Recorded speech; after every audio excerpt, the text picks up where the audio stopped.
প্রবাসীদের ঈদ। প্রবাসীদের ঈদ মা বাবা ভাই বোন আত্মীয় স্বজন সবাইকে ছেড়ে দূরপ্রবাসে পড়ে থাকা। হ্যাঁ, এই কোরবানির ঈদে সবাইকে খুব মিস করা, এটি হচ্ছে প্রবাসীদের ঈদ। তারই মধ্যে আমাদের প্রিয় ভাই শ্রদ্ধেয় যিনি কোরবানি দিয়েছেন এক প্রবাসী কাতারের মধ্যে, তিনি আমাদেরকে দাওয়াত করে এবং সেই দাওয়াতে গিয়ে নিজেদেরকে উপভোগ করার চেষ্টা করলাম কোরবানির আনন্দ। এবং সেই সাথে গরু কাটা হইতে গরু গোস্ত ধোয়া এবং মশলা কাটা সব কিছু নিজের হাতে করলাম, যেটা আপনারা ভিডিওতে দেখতে পাচ্ছেন।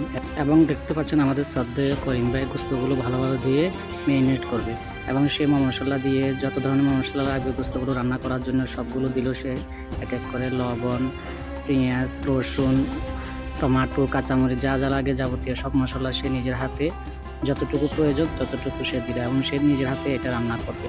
এবং সবগুলো দেওয়ার শেষে গোস্তগুলো হাত দিয়ে ভালোভাবে মিক্স করলো। মিক্স করার পরে এবার চুলাতে আগুন জ্বালিয়ে গোস্তগুলো বসাইয়া দিল। চুলাতে বসানোর আধা ঘন্টা পরে গোস্তগুলো দেখতে লাগলাম কতটুকু হলো। প্রায় দেখলাম 50% হয়ে গেছে, আর কিছু অংশ বাকি আছে 50%, যেটা হয়ে গেলে খাওয়ার উপযোগী হয়ে যাবে।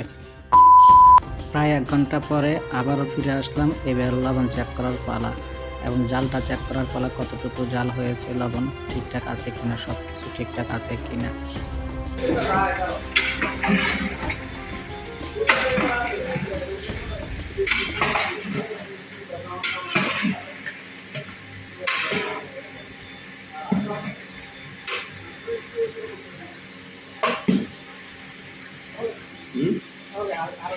এবং লবণ চেক করার পরে বুঝলাম জাল এবং লবণ দুটোটা পুরোপুরি ঠিক আছে এবং সবকিছু ঠিক আছে। মাশাআল্লাহ, আলহামদুলিল্লাহ, অনেক সুস্বাদু হয়েছে পাকটা।